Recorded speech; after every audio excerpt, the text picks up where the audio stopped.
Y muy buenas a todos, y estamos aquí en un nuevo vídeo de YouTube.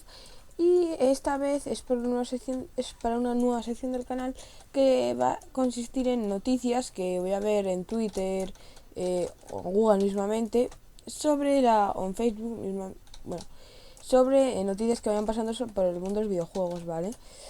Eh, pues esta noticia es básicamente por Minecraft. Quien no lo sepa, el lunes Microsoft compró Minecraft por 2.500 millones de dólares.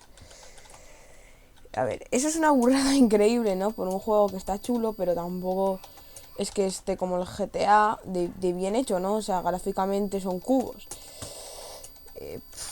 No sé si que quieren ganar básicamente con Minecraft. A mí me parece una gran estupidez.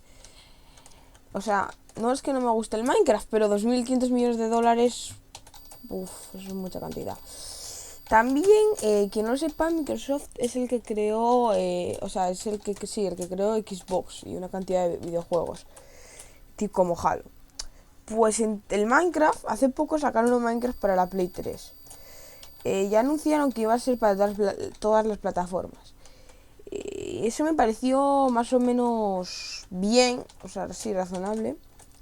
Pero bueno, sí, porque si no, yo creo que si no lo hubiesen quitado, o sea, que si lo hubiesen quitado nos tendrían a los usuarios de PlayStation 3 que te poseen el Minecraft para la PlayStation 3, pues tendrían que haberles dado un plus, ¿no? Porque tú compraste el juego para tenerlo, no eso.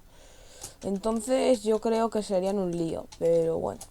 También se fueron Notch, Carl y Jacob, creo que se llamaba, que son los creadores de Moya, de Minecraft.